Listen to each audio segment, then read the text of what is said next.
très heureux. Même dans mes rêves les plus fous, je n'imaginais pas être en finale, surtout que c'était notre première participation. Et nous, on disait, on vient pour faire bonne figure. Passer le premier tour, ça aurait j'ai été pas mal. Mais l'appétit est venu en mangeant. Après le premier tour, on a pris l'envie, le goût et les enfants montaient en puissance. Et aujourd'hui, je suis très heureux. La solidarité et l'envie, parce que nous, on n'a pas pour habitude de jouer les grands tournois comme ça. C'est notre premier grand tournoi. Et les enfants sortis de Yaoundé comme ça, ils avaient l'envie surtout de croiser les brasseries au fur et à mesure et ils se donnaient à corps et âme pour pouvoir réussir vraiment ce qu'ils se sont dit entre eux. Ils avaient vraiment envie d'aller le plus loin possible. Si on vous demandait, parlez-nous un peu de votre centre. Le centre, elle existe, ça fait 8 ans aujourd'hui. Elle a commencé comme tous les autres centres, étant tout petit. Moi, étant ancien pensionnaire des brasseries, qui est, après mes 18 ans, qui a signé en Europe. Suite à une grosse blessure, j'étais obligé d'arrêter ma carrière. Derrière ça, j'ai gardé des bons contacts qui finalisent et qui nous aident dans notre projet. Et aujourd'hui, je suis très fier parce que ça fait déjà 2 ans que nous internons les enfants. Et quand on a un tel résultat comme ça, jouer une finale à la première participation, on s'est dit qu'on n'est pas sur le mauvais chemin, quoi.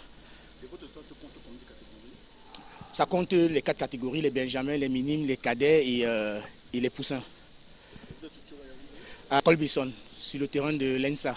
Et nous résidons aussi en Colbison.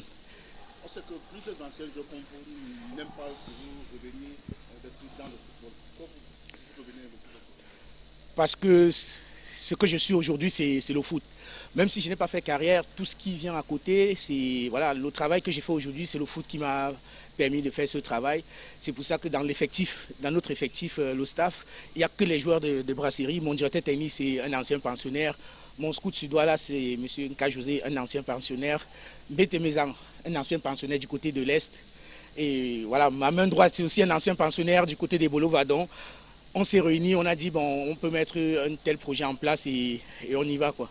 Et depuis 6 ans que vous existez, en termes de palmarès ou bien en termes de sortie de jeu pour apporter une lumière, que vous avez à faire en date d'aujourd'hui? Là, pour le moment, on a un joueur qui va sortir là, en MLS ou à Nantes, qui est sous la roulette de Alex Moifo.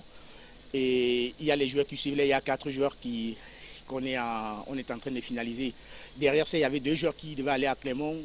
Apparemment, aujourd'hui, on a un souci au niveau des visas où administrativement, ça crée beaucoup de soucis. Donc, on espère que ça va se régler le plus vite possible. Un message à l'endroit des organisations de ce tournoi? Que félicitations à eux. Je ne peux qu'être content parce que les choses sont surtout faites en temps et en heure. Et c'est beau de voir tout ce qui se passe là. La preuve en est, je suis suivi par les médias grâce à ce tournoi. Et pourtant, non, je joue souvent d'autres tournois, mais incognito, quoi.